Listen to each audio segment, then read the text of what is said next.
이 시간에 제가 사진 한 장 준비했는데요. 사진 한번 띄워주십시오. 여러분들 그 명품 브랜드 중에 가장 짝퉁이 많다는 메이커입니다. 루이비통이라는 그 가방인데요. 화면이 흐려서 잘 모르겠지만 A와 B라는 가방이 있습니다. 자, 이거 둘 중에 하나는 진품이고 하나는 짝퉁이에요. 여러분들 구별하실 수 있겠습니까? 자, 한번 살짝 보시고 제가 한번 질문해 보겠습니다. 저를 보시고 나는 A가 진품인 것 같다. 손을 한번 들어 주십시오. A가 진품이다. 나는 B가 진품인 것 같습니다. 손을 뭐 비슷비슷한데 역시 보는 안목이 있나요? 왜 B가 진품으로 보이시나요? 한번 본 것 같아요. 이거 제가 찾아보니까 저 처음에는 A, B 이렇게 딱 보다가 A가 진품이다라고 생각을 했어요. 반듯하잖아요. 그런데 B가 진품이래요. B가 왜 진품이냐면 물건을 넣으면 자연스러운 결이 생기는 게 좋은 가죽을 써서 그렇다라고 합니다. 명품과 짝퉁 가방 구별하는 10가지 방법 해가지고 인터넷에 올라가 있더라고요. 여러분들 아는 내용 중에 몇 가지 있을 겁니다. 자, 비 오는 날 가슴에 안고 뛰어가면 명품. 자, 이게 머리 위로 올라가면 뭐래요? 짝퉁이라는 거예요. 여기까지는 아셨을 거예요. 자, 지하철에서 구별하는 방법이 있어요. 지하철에서 무릎 위에 올려져 있으면 뭐요? 명품. 그리고 저기 선반에 올려 있으면 짝퉁이래요. 자, 이게 장소를 떠나서 대상이 있어요. 대상이 애인이 사준 거는 명품일까요? 짝퉁일까요? 명품이래요. 근데 남편이 사준 것은 짝퉁이라고 합니다. 그래서 우리 나중에 결혼을 하시거든 남편이 사오는 물건을 제대로 이렇게 찾아보셔야 돼요. 자, 교회에서도 이게 구분이 되는데 주일 낮 예배 때 들고 오는 것은 명품이고요. 새벽 기도회 때 들고 오는 것은 짝퉁이라고 합니다. 여러 장소에서도 그렇고 보관하는 방법에 대해서 이렇게 명품과 명품과 짝퉁에 대해서 구별하는 방법이라고 이렇게 소개가 되어 있더라고요. 청도에 가면 찌모르 시장이라는 데가 있어요. 제가 예전에 고등부 사역하면서 청도를 3번, 4번, 3번? 그 정도 다녀왔는데 그때 한 자매가 제가 이번 방학에 같이 청도로 선교 가자 그랬더니 얘는 예스라고 했는 거예요. 나중에 알고 보니까 한국에 있는 청도를 알고 있었던 거예요. 근데 중국에 있는 칭다오죠. 칭다오에 가면 그 찌모르 시장이라는 데가 있는데 일명 짝퉁 시장이라는 곳입니다. 제가 문화체험으로 단기 팀들을 몇 번씩 이렇게 데려가는데 거기서 가보면은 없는 게 없어요. 세계 명품 브랜드의 짝퉁이라는 짝퉁은 다 있어요. 모자부터 해가지고 신발, 가방, 액세서리, 심지어 진주 목걸이 이런 것들이 가짜들이 많이 있습니다. 제가 그곳에서 손가방이 좀 필요해가지고 하나를 샀어요. 이 메이커가 뭐였냐면 몽으로 시작하는 메이커예요. 몽불 그런 가방이었었는데 제가 메이커를 보고 산 게 아니라 디자인이 마음에 들어서 그리고 그 당시에 꼭 필요해서 제가 그걸 하나 샀습니다. 그런데 그 가방을 채 한 달도 쓰지 못했는데 어깨 끈이 떨어지는 거예요. 그래서 수선집에 갔더니 그 수선이 불가하다고 그래서 버렸습니다. 이게 이제 진품과 짝퉁의 차이가 아닐까라는 생각이 들었어요. 여러분들 짝퉁의 특징이 있습니다. 특징. 짝퉁은 진품과 매우 비슷해요. 이렇게 육안으로 식별하기 어려울 수 있습니다. 그리고 이 짝퉁은 명품만 카피하는 거 아십니까? SPA라고 해서 일명 스파라는 제품 중에 짝퉁을 보셨나요? H&M 짝퉁 보신 적 없으시죠? 유니클로 짝퉁 이런 거 못 보시잖아요. 없어요. 그런 것은. 명품에만 짝퉁이 있다라는 것입니다. 기독교에는 많은 교단과 교파가 있지만 이단들도 참 많이 있다는 거 여러분도 아시죠? 왜 이렇게 기독교가 많은 이단들이 있을까라고 생각했었을 때 이 기독교가 명품이기 때문에 이 짝퉁들이 많은 것 같다라는 생각이 들었습니다. 구원파니, 신천지니, 여러분들이 아는 하나님의 교회니 여러 가지 그러한 교회들이 있죠. 교회 같은 이 가짜 기독교가 존재합니다. 이뿐 아니라 그리스도인도 명품이기 때문에 그리스도인 자체가 명품이라는 거예요. 하나님의 작품이죠.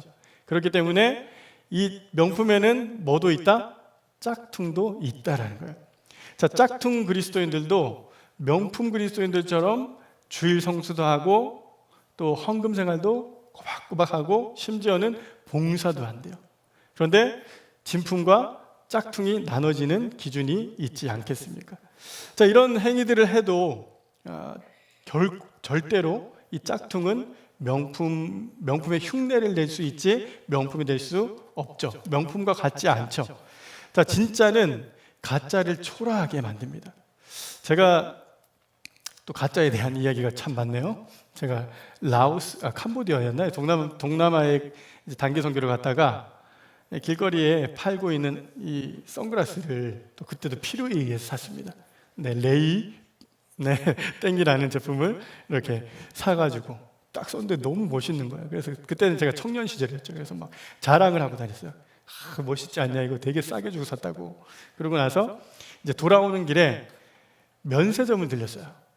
면세점을 들려서 그 브랜드, 똑같은 브랜드의 매장을 찾아가서 요거와 비슷한 걸 이렇게 찾아봤어요. 제가 이 선글라스를 이렇게 끼고 있다가 도저히 못 끼고 있겠더라고요. 네. 비교해 보니까 너무 차이가 나는 거예요. 눈에 확 차이 날 정도로 그 당시에 그 나라가 이렇게 카피할 수 있는 그 한계가 있었던 것 같습니다. 팍팍 나요. 짝퉁이 팍팍 티가 나는데 어떻게 제가 쓰고 다닐 수 있겠습니까? 이처럼 진짜 앞에 가짜는 위축될 수밖에 없다는 겁니다. 신앙에 있어서도 마찬가지예요. 여러분들이 진짜 크리스찬을 또 진짜 신앙인을 만나보시면은 내 자신이 이렇게 위축된다는 것을 느껴보실 수 있을 것입니다. 자, 여러분들은 진품, 명품 크리스찬입니까? 아니면 제가 앞서 소개한 짝퉁 크리스찬입니까? 오늘 이 자리에 필요십에 오신 여러분들은 예배를 사모하고 하나님을 사랑하기 때문에 절대로 짝퉁 그리스도인은 없는 것 같습니다. 자, 오늘 말씀 우리가 야고보서를 좀 살펴보고 있는데요. 이 야고보가 오늘 그리스도인이 된 독자들에게 쓴 편지죠.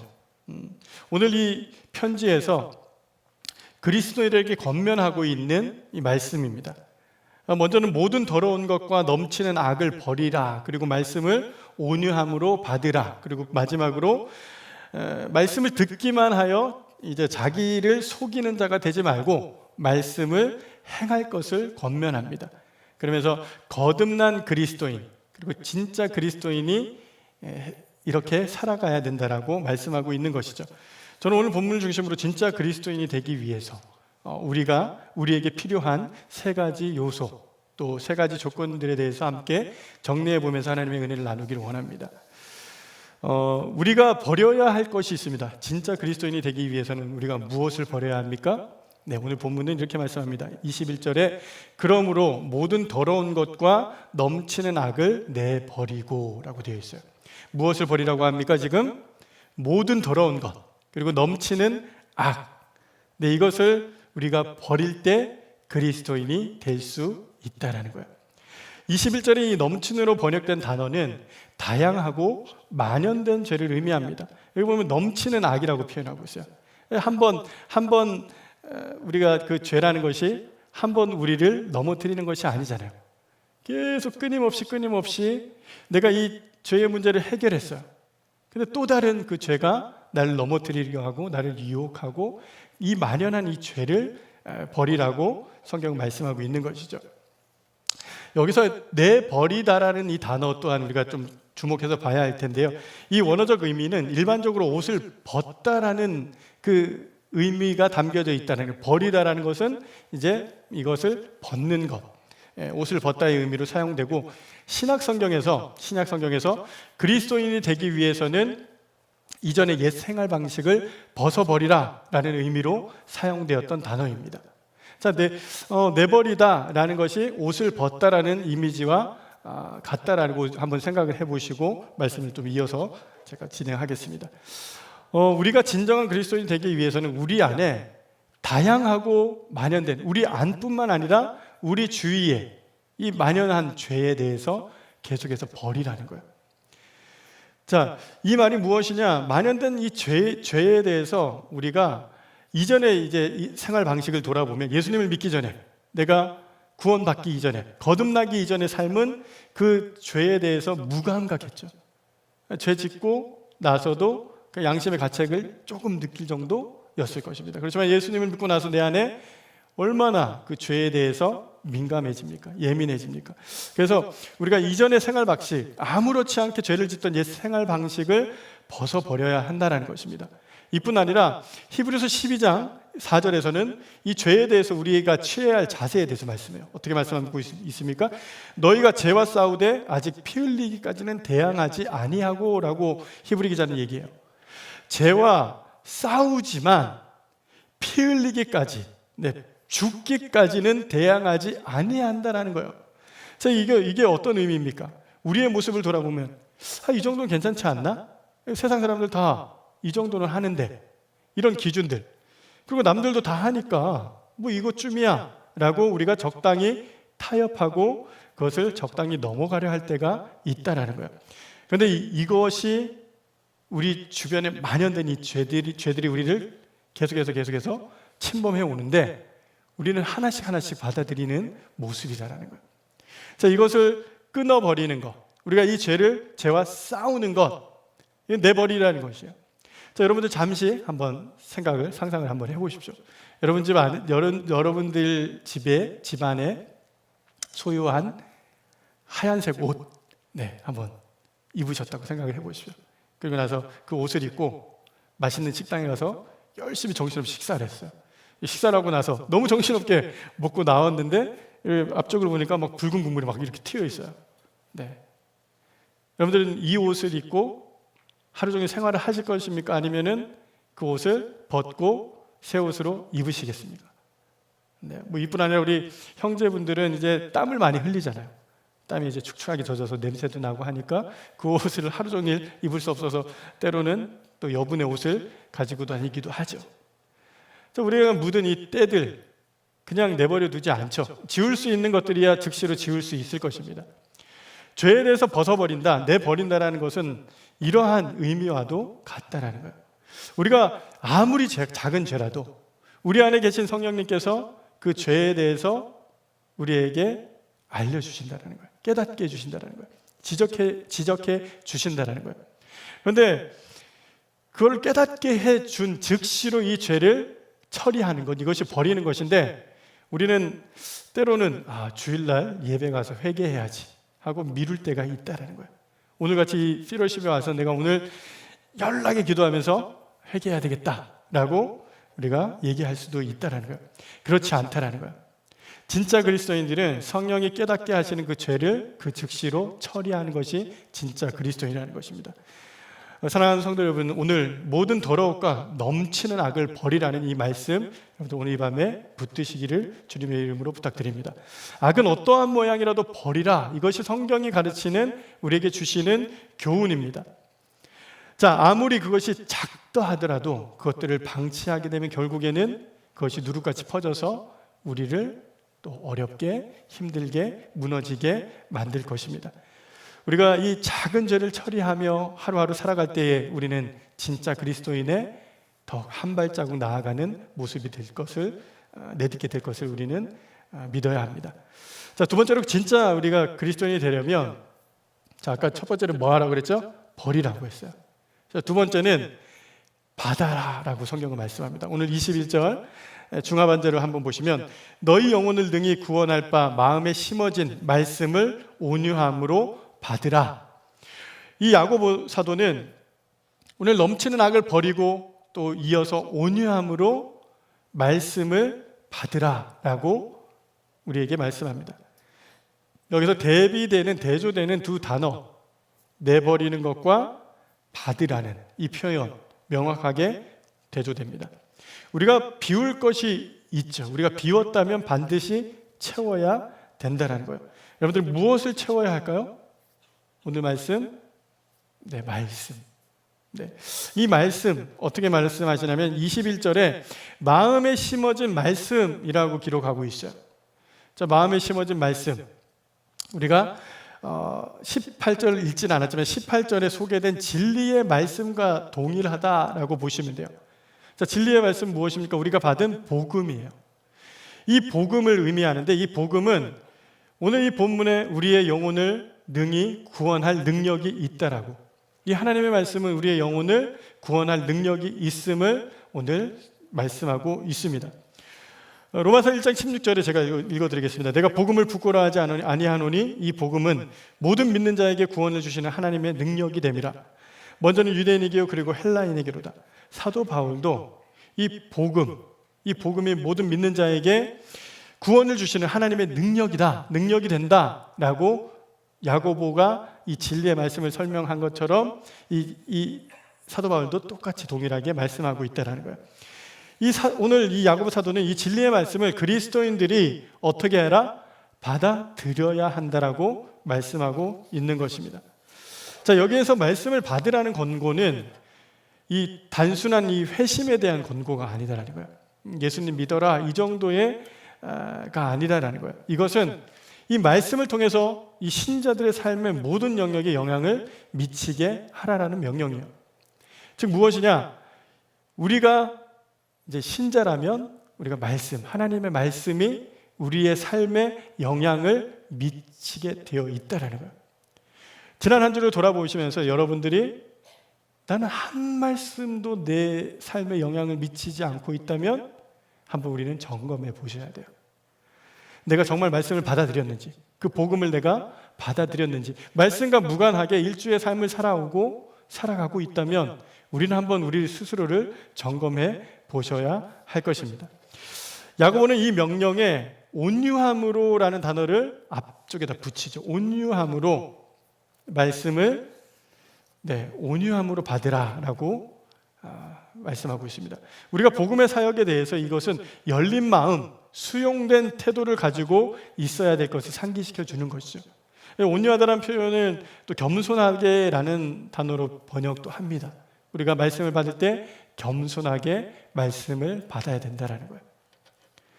자, 거듭난 그리스도인들은 말씀을 겸손히 받아들여야 합니다. 그리하여 이 말씀이 내 자신의 삶의 권위요, 안내자이심을 우리가 믿음으로써 또 삼음으로써 그 말씀이 내 자신을 변화시켰다라는 것을 증거하는 것이 그리스도인이라는 거예요. 여러분들이 진짜 그리스도인이라면 내가 말씀을 통해서 변화된 것을 증거하고 살아가는 사람들이라는 거예요.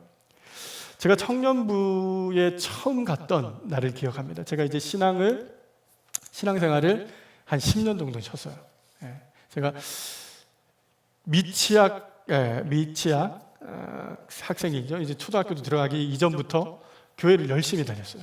매주 교회 가면 친구들을 만날 수 있어가지고 교회를 정말 열심히 다녔어요. 한 번도 안 빠지고. 우리는 당시에 여름 성경학교 하면 새벽에도 막 일어나서 가고 정말 열심히 다녔는데 이제 고등학생 정도 되니까 이 교회가 재미가 없는 거예요. 그래서 제가 교회에 흥미를 잃고 교회를 끊어버렸어요. 자체 방학을 했어요. 이제 교회 안 나갈 거야 하고 교회를 안 나갔어요.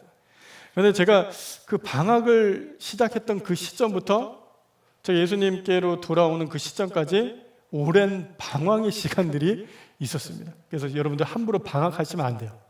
방학은 곧 방황의 시작이다. 방학하지 마십시오. 이렇게 잠수 타고 그러시면 안 돼요. 제가 그렇게 10여 년이라는 시간이 흘러서 교회를 제 발로 갔는데 여느 교회처럼 새가족반에서 저를 반겨주시더라고요. 그래서 그 당시에 아주 덩치 좋은 자매가 저를 이렇게 맞아주었습니다. 맞아줘가지고 제가 그 자매에게 붙들려가지고 새가족실에서 붙들렸죠. 딱 앉혀놓고 이제 사형리라는 전도지를 가지고 저한테 복음을 제시했습니다. 제가 청년 시절에 정말 공고했죠. 10년 넘게 이제 예수님을 떠나서 방황하던 시절이 있었기 때문에 되게 공고했었나 봐요. 그 복음을 듣는데 그 복음 앞에 제가 그 복음을 받아들이는데 거부감이 안 생기더라고요. 그래서 그 자리에서 제가 예수님을 영접하는 기도를 드렸습니다. 근데 놀랍게도 그 시점을 기준으로 제 삶이 바뀐 거예요. 너무나도 큰 모든 것들이 바뀌었어요. 궁금하시면 저한테 개인적으로 밥을 사주시고 들으시면 되고요. 네, 별로 안 궁금하시니까 다음 얘기를 할게요. 자, 청년 시절 제가 그렇게 예수님을 믿었는데 제가 이런 생각이 드는 거예요. 아니, 내가 중학교 3학년 때까지 교회를 나갔는데, 아니 심지어 고1 때까지도 나갔던 것 같아요. 근데 왜 나에게 아무도 이 복음을 전해주지 않았지? 네, 그런 생각을 했어요. 그런데 또 한 가지 생각은 안 전해준 게 아니라 네가 전해줬는데 받아들이지 않았다라는 거예요. 십수년을 교회를 다녀도 복음을 들어도 내가 그 복음을 내가 받아들이지 않는 이상은 그 복음은 여전히 난 듣지 못하고 난 여전히 그 복음과 상관없이 살아갈 수 있다라는 거예요. 그것이 어쩌면 짝퉁 그리스도인의 모습일 수 있다라는 말입니다. 자, 제가 이후에 청년부에서 이제 말씀을 읽고 이제 묵상하는 것들을 배웠어요. 그리고 인격적인 주님과 교제하는 시간들이 이제 그 친밀한 하나님과의 그 교제가 시작되면서 하나님의 말씀, 그 말씀이 제 삶에 있어서 계속해서 영향을 끼치더라고요. 그 말씀이 저를 변하게 하더라고요. 그래서 오늘 제가 이 자리에 서 있게 된 것입니다. 하루아침에 제가 목회자가 되겠다라는 마음을 먹은 게 아니에요. 하나님의 말씀이 저를 계속해서 내 삶에 영향을 미쳤기 때문에 제가 오늘날 이 자리에 서서 또 이렇게 복음을 전하고 말씀을 전하는 삶을 살아가고 있는 것입니다. 뭐 제가 그렇다고 해서 복음을 받아들인 사람은 다 저처럼 뭐 선교사가 되고 목회자가 되라는 말은 아니다라는 거예요. 각자의 사명은 다릅니다. 사랑하는 청년 여러분, 여러분은 이 복음을 받아들였습니까? 이 말씀을 받아들였습니까? 제가 그 복음을 전해 들을 때에 가장 제 마음을 바꾸게 만든 한 소절이 있었어요. 그게 무엇이었냐면 당신의 인생의 주인이 누구냐라는 거예요. 두 그림을 보여주면서 내가 주인이면서 살아왔던 그 모습, 그리고 예수님이 나의 주인이 되신 그 내 삶의 모습이라는 그 그림을 딱 보여주는데 극명하게 대비가 되는 거예요. 제가 예수님 믿기 전에 막 혼란스럽고 그 막연한 불안함과 그 진로에 대한 두려움들 느끼고 있었던 그 그림, 작은 정말 뭐 그 화사한 그림도 아니에요. 그냥 주인이 나였던 그 그림, 그리고 주인이 바뀐 그 그림, 그 한 장의 그림이 제 마음을 때리더라고요.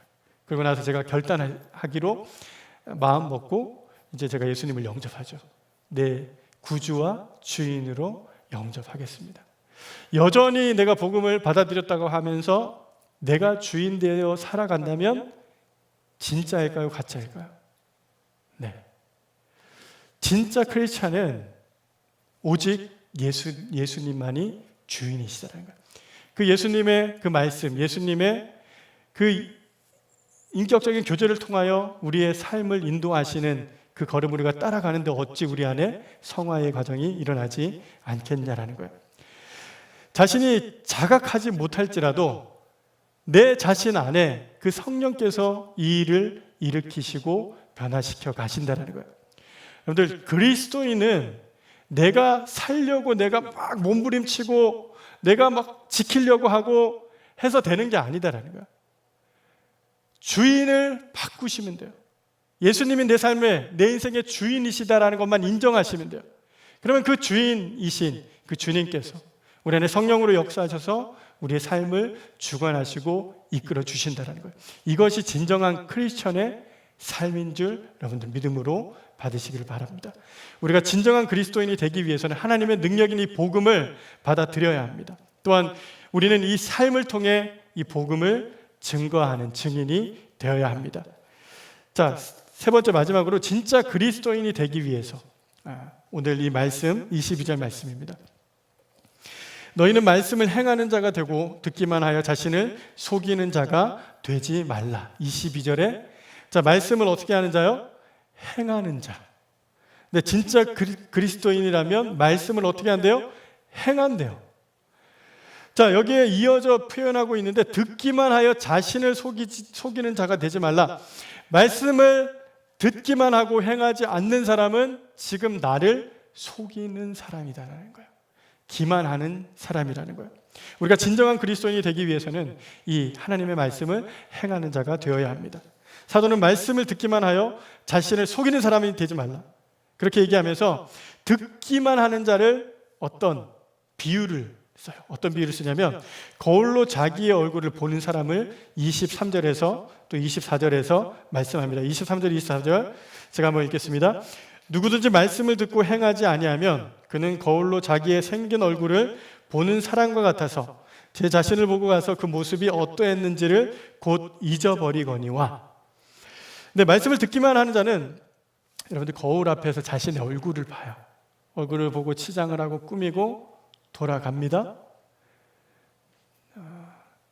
내가 방금 봤던 그 모습을 얼마나 기억할 수 있겠습니까? 오늘 성경에서는 곧 잊어버린다라고 얘기를 해요. 거울을 보았지만, 그렇지만 이 거울을 보았다라는 그 단어도 되게 세세히 살피고 보았다라는 거예요. 그렇지만 더 중요한 표현이 거울을 봤다라는 게 중요한 것이 아니라 돌아가서 어떻게 했다고요? 잊어버리는 사람. 잊어버리는 것.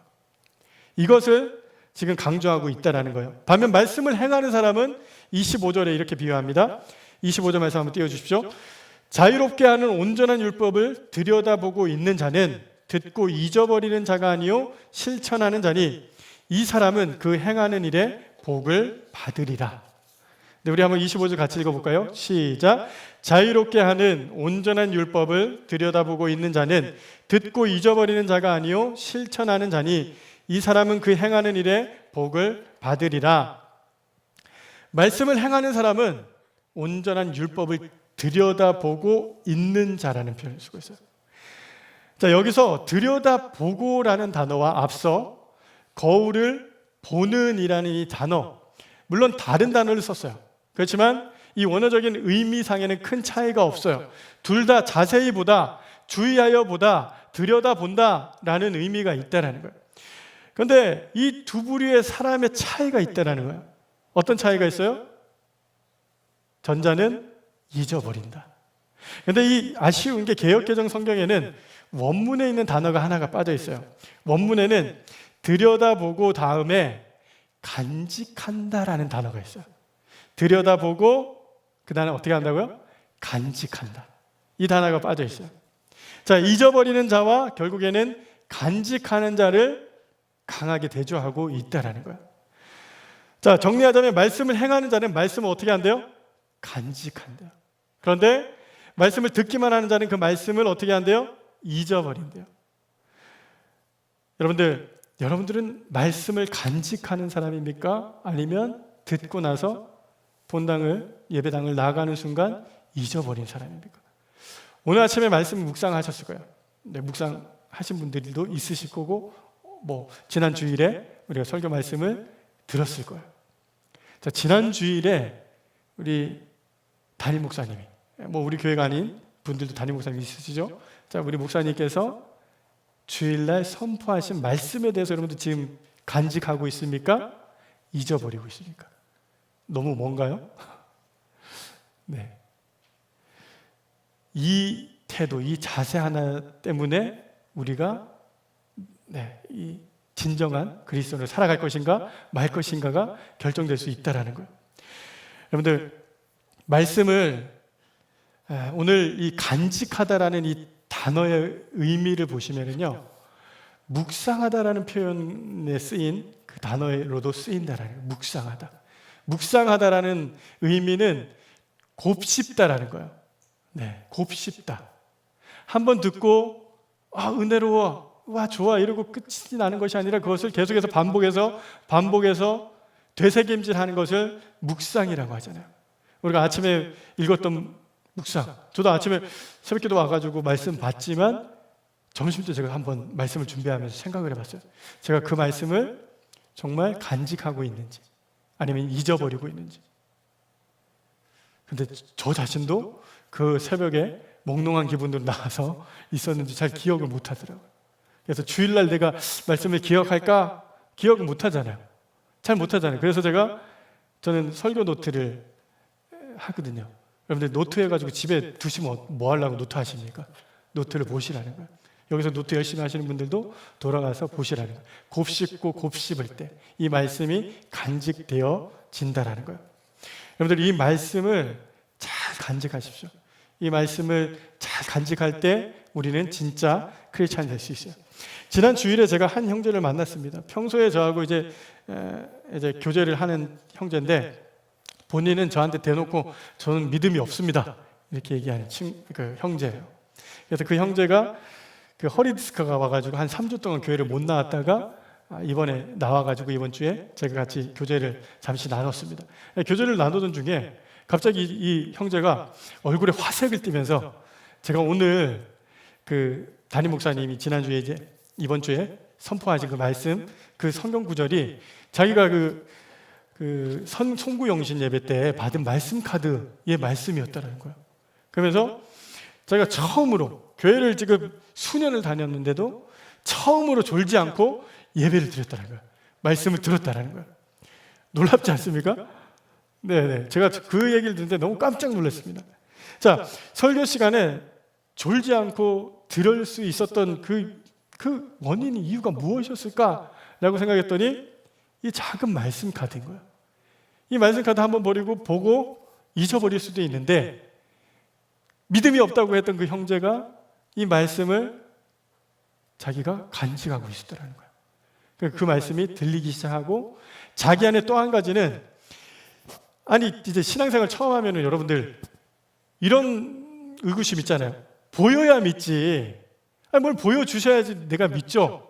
라는 그런 이제 마음이 있었대요. 그런데 그날 또 왔는데 목사님을 통해서 보지 않고 믿는, 보이지 않는 것을 믿는 것, 이 믿음에 대해서 하나님의 기쁘시게 하는 믿음에 대해서 말씀을 하셨잖아요. 그 말씀을 들었다는 거예요. 제가 이 형제의 무엇 때문에 이런 일들이 우리 삶 가운데 일어날 수 있냐라는 거예요. 결국에는 그 한 말씀을 간직했기 때문이라는 거예요. 남아프리카의 그 서부 지역에 인디언 추장 모란이라는 그 추장이 살고 있었습니다. 그 추장이 이제 복음을 받아들이고 예수님을 믿게 됐죠.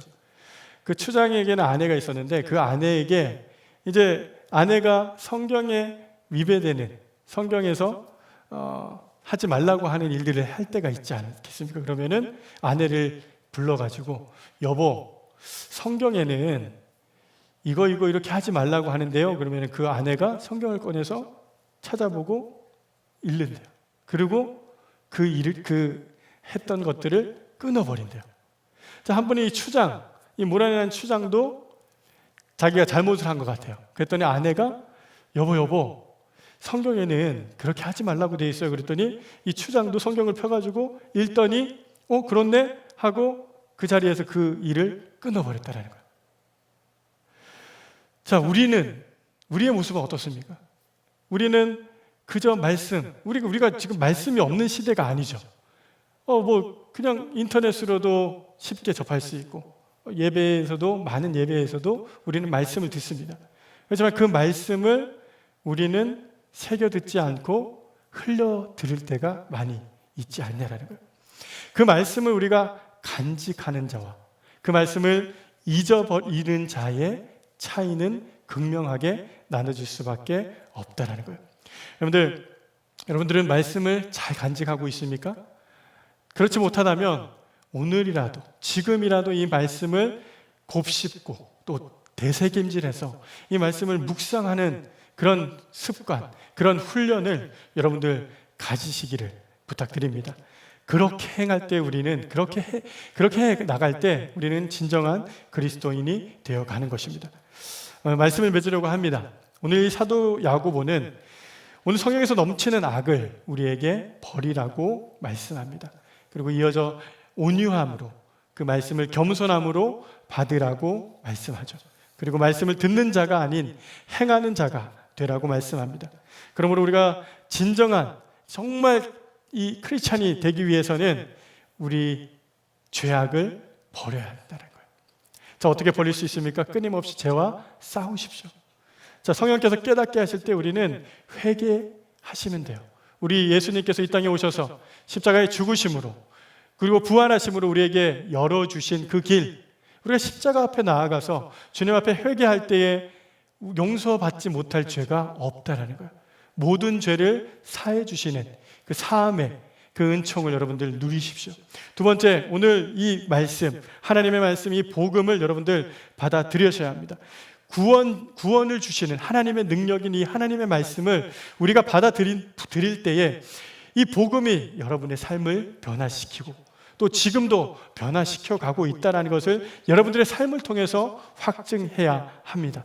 끝으로 말씀을 듣는 것에서 멈추는 것이 아니라 이제는 말씀을 우리가 간직함으로 그 말씀을 행하십시오. 우리가 듣기만 하는 사람은 자기를 속이는 자예요. 내 스스로를 속이는 거예요. 아, 은혜 받았어. 그리고 돌아가는 것은 내 스스로를 속이는 모습이라는 거예요. 절대로 우리가 행해서는 안 됩니다. 그러므로 우리는 그 말씀을 간직하기 위해서 계속 곱씹고 곱씹는 그런 묵상의 삶을 우리는 살아가야 할 것입니다. 그렇게 할 때 우리는 진짜 그리스도인이라는 그러한 모습에 한 발짝 더 다가가 있을 것입니다. 제가 서두에 말씀드렸습니다. 진짜 앞에 가짜는 초라할 수밖에 없어요. 여러분들이 진짜로 살아간다면 가짜들이 영향을 받게 될 거예요. 여러분들이 진짜 그리스도인을 만난다면 내가 이렇게 살아서는 안 될 거야 라는 그런 다짐을 해보게 될 것입니다. 이제 새해가 시작된 지 이제 3주가 지났습니다. 여러분들 오늘 이 말씀 우리가 정말 이 올 한 해 그리스도인다운 그리스도인으로 살아갔으면 좋겠습니다. 이 땅에는 두 부류의 크리스찬이 존재한다고 합니다. 첫 번째는 세상적인 크리스찬, 세속적인 크리스찬을 말하고요. 또 한 가지는 세계적인 크리스찬이라는 거예요. 우리가 어떠한 삶을 살아가든지 결국 주님 앞에서 우리가 결산할 날이 있다라는 거예요. 진짜 크리스찬들은 세계를 누비며 하나님의 복음을 증거하고 또 우리의 삶의 모든 영역에서 그러한 것들을 나타내고 드러내는 그런 크리스찬임을 믿고 오늘 이 시간 저와 여러분이 하나님 앞에 결단하며 나아갔으면 좋겠습니다. 이제 우리 찬양들 나오셔서 같이 찬양하면 좋겠습니다.